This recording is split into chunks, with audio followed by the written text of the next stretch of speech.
Hello and welcome to another podcast of Father and Joe. I'm Joe Rocky, here with Father Boniface Hicks.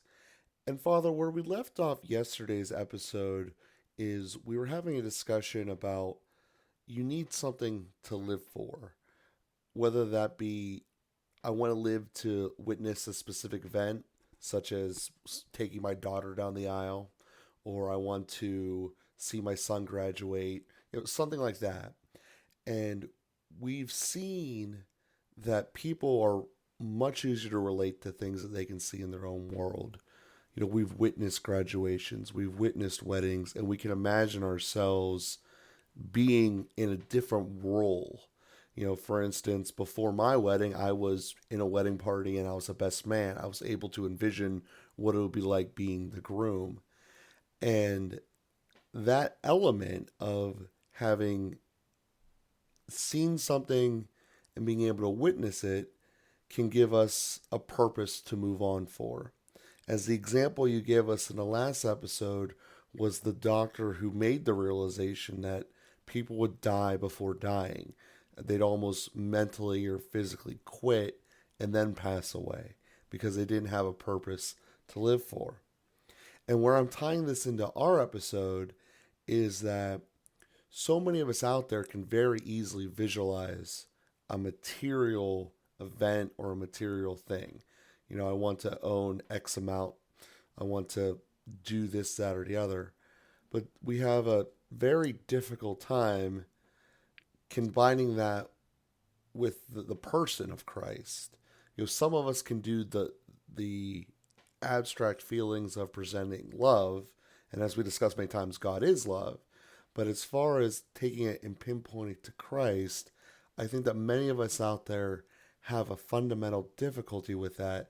And I wanted to spend some time here to really focus in on that element as it's so important to both our society in a practical sense and to each of us as an individual. Yeah, thanks.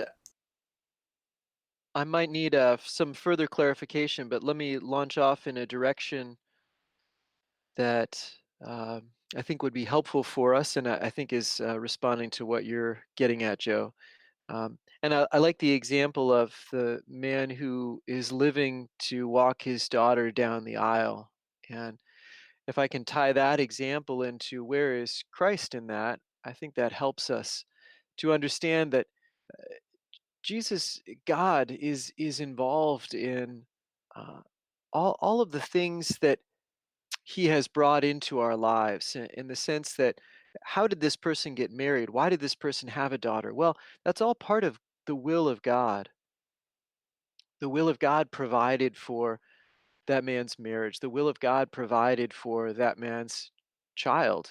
We can't conceive a child without God ultimately, either by his active will or his passive will. God is in the midst of all of that. And when we make those kinds of decisions, which we can do just because we sort of fall into it, there are a lot of people. I think of my own parents. My own parents were not people who had any religious practice. They just weren't raised with any of that, didn't know where to turn. They weren't people of prayer in the sense that they would be on their knees and asking God these questions. They didn't have a relationship with Him, and yet they entered into a very beautiful marriage and had two wonderful children, and did were very faithful in raising those children. Where was God in that? Well, God was working behind the scenes. God was working anonymously and guiding them. And because they were listening to their conscience, because they had goodwill, because they had well formed intentions, because they were well formed in their humanity, they were actually making very good decisions. And I would say decisions in accord with God's will, but they didn't know Him personally. Now, what happens when we come to know Him personally? When we actually do explicitly seek Him in prayer, when we reach out and ask questions about should I get married, or how many children should I have? Should we conceive another baby?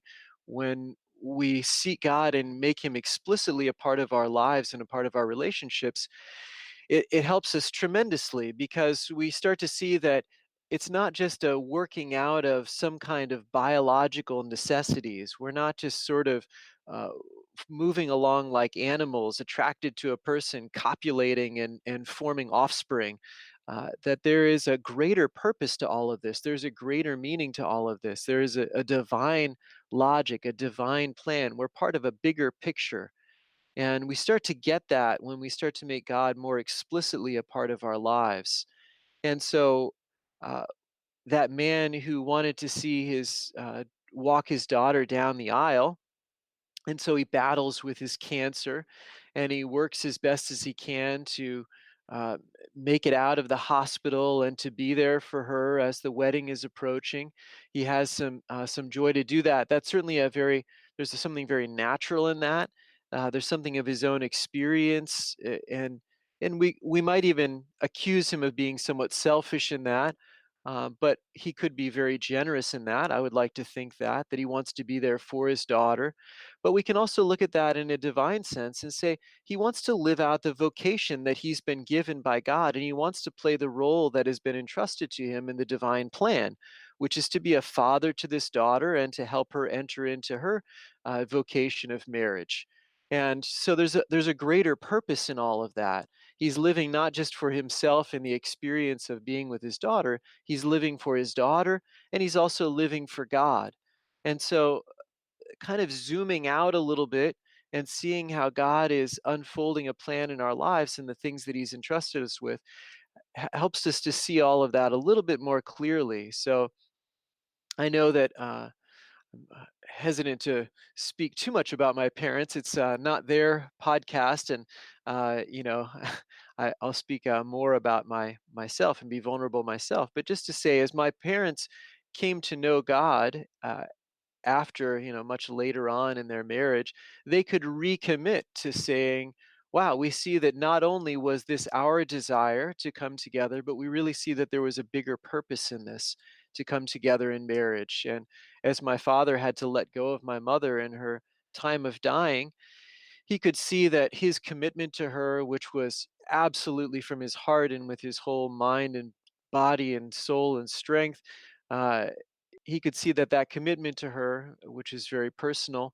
as he was her principal caregiver for years in the last years of her life, was from him, but it was also there was a divine purpose. He could see God's hand at work, and there are a number of positive after effects of that as he's assisted others who have gone through that very difficult process. When he finally had to let go of her, then he could see that he was really entrusting her to a greater lover, as it were, that it wasn't just the end of her life and the end of their story together, but it was the opening of another chapter, and he could let go of her. So those are things that, as we have God in our lives explicitly, we start to find a greater purpose, a greater meaning that is even able to look beyond the threshold of death, for example, which no merely human purpose is able to do. We can't look beyond death and understand things beyond the context of this life unless we are in touch with one who is beyond the context of this life, who is eternal, who is beyond death, and that's really what God gives us and enables us to do. I'm not sure if I was entirely getting at your question, but hopefully there's something there that you can process and we can talk about. Well, absolutely. And the notion of being implicit with God and explicit with God is also probably something worth diving into as well. Because as you've said multiple times, God is within all of us, which would be kind of the implicit element. But on the other hand, we have to reach out to Him to actually make a relationship there. So the way that I'm interpreting what you just said is that He's always there willing to be a friend and willing to engage in a relationship. That's the implicit part of it. The explicit part is us actually reaching out to Him and doing something with Him, talking to Him, hanging out with Him basically. And that's an important characteristic. So that certainly is down the context of where I'm looking to take this conversation, in the sense that we're able to see from different perspectives something to move forward to. And it could just be my naivety to miss that point into saying that how can we more focus on Christ to be the purpose of our lives, to make that the driving force to keep us alive, to keep us going. Not only at the end, whenever we're looking at the next chapter and death in the face, but also in the daily elements of every struggle. Because while the doctor you referenced in our last episode was specifically looking at depth, I have to imagine that this also applies in smaller decisions. Um, I've seen it firsthand through my peers and myself when we were in college. Like, you could see people mentally tap out a relationship well before it ended, but you knew it was going to happen. You could see that with employers and employees. And so I think that this might be more of a natural thing that occurs more often than death. But again, as we've found out through many examples through the last 3 years of doing this podcast, that intertwining Christ into our lives tends to make things a lot better. So I wanted to keep that element going. Yeah, and just to revisit one point that you said first was that he is always there, sort of waiting and willing to enter into a more explicit friendship with us. And that's absolutely true.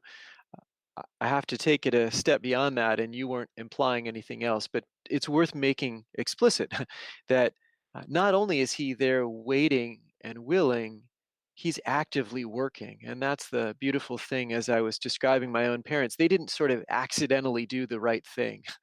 God was actively working, just anonymously. And it makes me think of the way that a parent watches over children at play. We might think that the parent is, from the children's perspective, the parent maybe is not even there. The parent who's watching through the kitchen window as the children play in the backyard, or the parent who is actively intervening in little ways to. I always think of when I was talking to a friend of mine and his little son was running around the room, 2-year-old or something, toddling, and multiple times he was about to smack his head right into the table that was next to us. And my friend, without missing a word, put his hand between his little son's head and the table and just sort of blocked him from doing that. And his son kind of bounced off of him, not really taking notice of him. And I think God is guiding, well, I know that God is guiding us a lot this way. Now, if we're absolutely determined to thrust our head into the table, we God does allow some room for our free will, although even then only if it's somehow the best thing for us to learn that lesson or to deal with the consequences of all that. But God is actively working in our lives. The choice that's up to us is whether we'll allow it to be explicit, whether we'll take notice of Him at work in our lives, whether we will engage Him directly or not.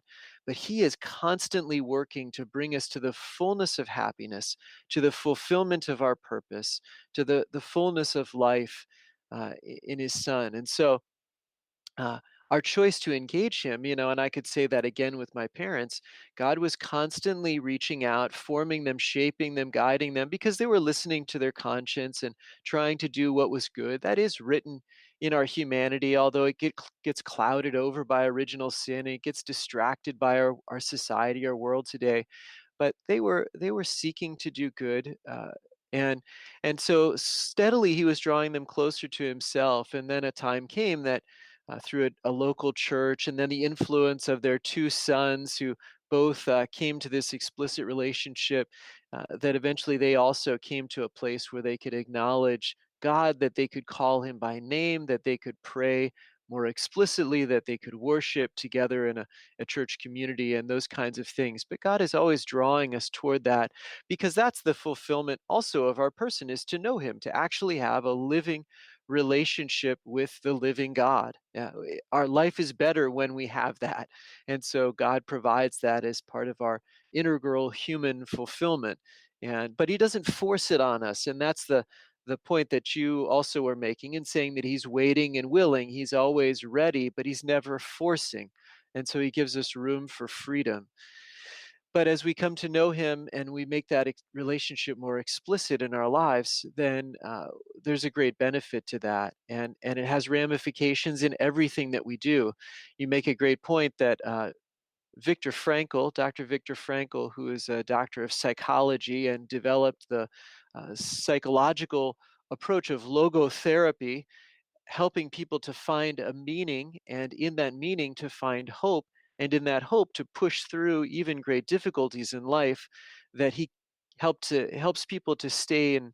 I think he's died now, but his method of logotherapy helps people to stay engaged in whatever they're doing. And you're quite right that staying in a relationship or staying in a job, it's all part of that taking responsibility, making a commitment, and like the father for his daughter that we're talking about, ultimately in having a child, he didn't consider fatherhood to be a mere biological process of reproduction, but really saw it as a commitment of fatherhood. And so even in the face of his own suffering and maybe dying of cancer, he pushes through and he battles for life for the sake of that daughter because he made a commitment to her as a father. And likewise, when we commit to a boss as an employee, or when we commit to a relationship as a boyfriend, or ultimately perhaps as a spouse, or even just in a deep friendship, that is really a mutual commitment, seeing another as an other self and having an authentic friendship. When we make those kinds of commitments, they're worth fighting for and suffering for and persevering in. And in fact, they give meaning to that suffering and perseverance. It's worth it. That person makes it worth it to continue living, to continue fighting, to continue suffering. Again, to look at God's active role in that, a lot of times, implicitly or explicitly, we discern, we make a choice, we make a conscious decision to enter into a particular job, to enter into a particular friendship, to enter into a marriage, to become a father, or for a woman to become a mother. We make those decisions intentionally, and the more that we do them with prayer and discernment, and we believe that they are a good, that God, who sees more broadly than we do, he sees the whole picture. We always only see a slice of the picture, and that's always a danger, that we're acting too impulsively in the moment, and that we're not acting more conscientiously in the broader picture. But when we consult God, it helps us to act more conscientiously. It helps us to see the big picture as much as we can, and then to trust that God sees the whole picture. And then when it turns out that the person we married is a little different, or has difficulties that we didn't expect. My dad didn't marry my mom with the expectation that she would develop Parkinson's disease, or that she would have post polio syndrome. Nobody knew what that was when they got married, although obviously my mother had polio when she was young. But the whole syndrome that develops as the nerve damage becomes more evident later in life, my dad had to deal with a lot of things in taking care of my mom. He didn't know all of those things when they got married. But when he married her, he did that in good conscience.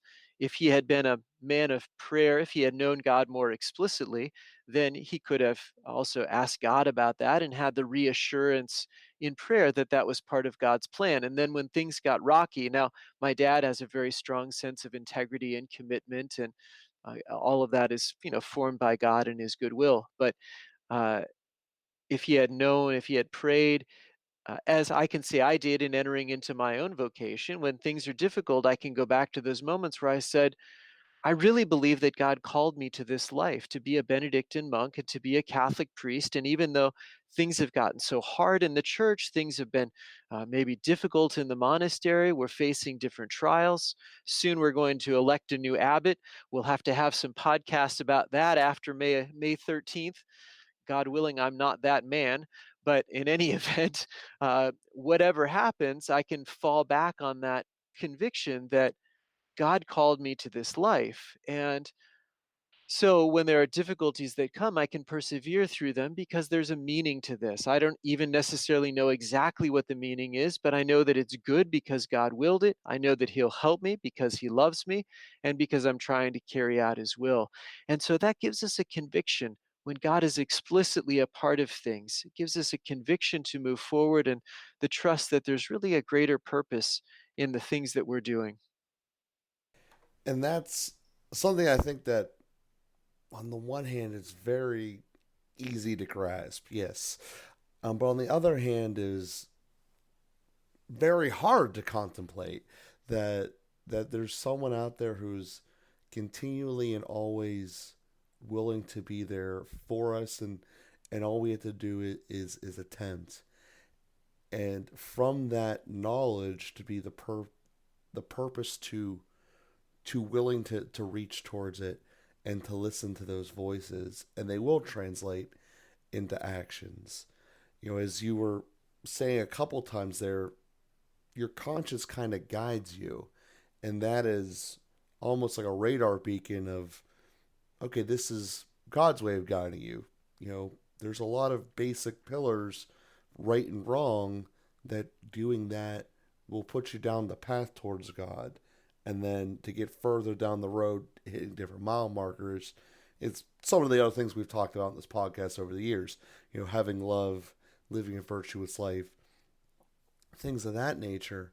But to know that everyone's going to have trials and suffering, and to see what is good and to stick with what is good and to shed is what is bad is an important skill. And as you've said many times, God is going to be guiding us through that process. And we have a certain obligation within us to avoid evil and to go towards what is good. And the listening to the guidance of God through that process is very important. So, Father, I want to give you the chance that if you have any last words to put on top of it before we conclude this week's episode.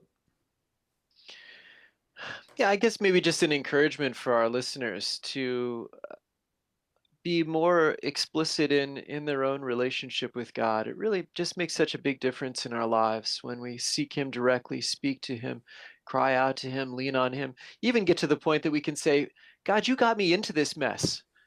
There's a way that we can be familiar with him. He calls us his sons and daughters. So that's family. We can be familiar with him. God, you got me into this mess. We read that in the Psalms, the Israelites in the desert. They're like, you better stand up for us because everybody else is going to make fun of you because your people are getting wiped out. And there's something that's just very earthy and kind of human, I guess, about that. So having that kind of relationship with God that moves from a formal to a familiar, and that really he wants to be a part of everything in our lives. And he's with us at all times, and he's looking on us with love, and he's trying to help us. And the more that we let him help us and let him love us, the better things will go for us. So just an encouragement to our listeners to be even more explicit with him. Talk to him all the time. Reach out to him all the time. Let him be a part of every decision. And know that he cares about the smallest details as well as the biggest decisions we make. And beautiful way to end today's episode. And on that note, obviously we thank everyone out there for listening. This has been 3 years of doing this podcast now, and it's grown in so many different ways, and neither one of us can explicitly tell exactly who's listening or where. And it's all been by word of mouth and by guidance in its own right. So we thank you guys for telling a friend and for sharing us and for finding us on more platforms than I even knew existed. So thank you guys for reaching out. Please continue to share it with other people around you, and we will be with you again next week.